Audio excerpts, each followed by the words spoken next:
oppose all forms of hatred and oppression and stand strong with communities that are marginalized and impacted every day. I am aware of the negative impact of my post towards the Jewish community, and I take responsibility. I do not believe everything said in the documentary was true or reflects my morals and principles. I am a human being learning from all walks of life, and I intend to do so with an open mind and a willingness to listen. So, for my family and I, we meant no harm to any one group, race, or religion of people and wish only to be a beacon of truth and light. Okay, to talk about this, we have J. Will and Perk joining us. First, Perk, I'm going to start with you. Your reaction to the donation and the statement. Well, I mean, at that point in time, I feel like Josiah and Kyrie Irving and the Brooklyn Nets organization, they had to do something. And this is just a starting point. I mean, when you think about, you know, the overall fan base around the whole entire NBA, and I looked at the last two games, you know, and you had some of the people from the Jewish community sitting courtside, you know, that first game when they were wearing their T-shirts, and then all of a sudden they wasn't there the next game. And so, you know, you could start seeing things to that nature, but it's a starting point. You got to crawl before you walk. But I think this is just the beginning. And I applaud Kyrie for actually coming out and putting out that statement and making a donation. But I will say this.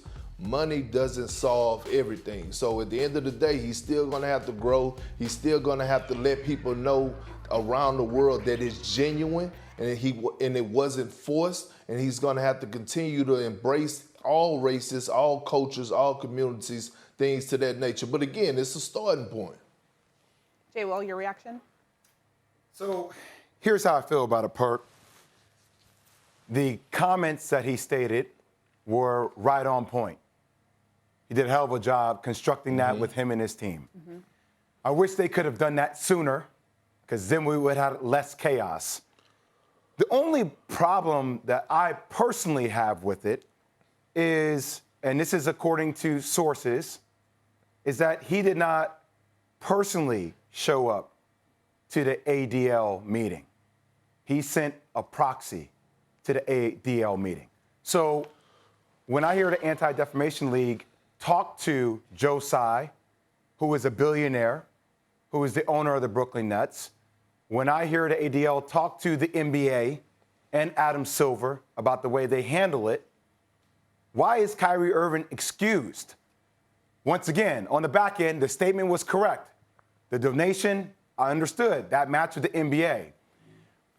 But there is starting to become like a theme with me about accountability and addressing things head on, which makes me worry about this team even more because, Perk, you and I, we're good friends. We've had very, very serious ass conversations in life about things work-wise, family, and we had to address, you've been on teams where you've had to address things head on, directly. So when I hear that from those sources that he wasn't personally there to meet, to even talk it through, I'm like, he just swaying away from accountability once again. And that's what makes me continue to worry about this team and about ultimately Kyrie Irving's image, about not handling things and addressing it directly.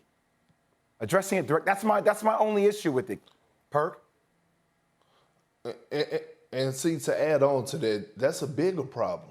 Because now, I didn't know that. You just shared that information with me. And, like you said, it's sources. But if Kyrie Irving wasn't there, now all of a sudden it raised question marks. Is it organic? Is it authentic? You know what I mean? Or was his hand forced to do these type of things so that you could try to move, so that they could try to move on from this? You know, and that's the problem right there. But again, we have been talking about this. The Brooklyn Nets have been the soap opera of the NBA. I call them real men of New Jersey, of Brooklyn. That's what the hell they are, man. And I'm being serious right now. It's been nonstop drama since the day Kyrie Irving has stepped foot into that organization. Nonstop drama. Whether he's been right at times, whether he's been wrong at times. I mean, it's been drama all over the place. Again, This is what I'm talking about. When you talk about holding people accountable, I'm thinking right now that it was organic. I'm thinking that he showed up. I'm thinking all parties were involved. He actually was in place. It came from an authentic and organic place. But Jay Will, you sharing this information, it sounds like it wasn't real. Thanks for watching ESPN on YouTube. For live streaming, sports, and premium content, subscribe to ESPN+.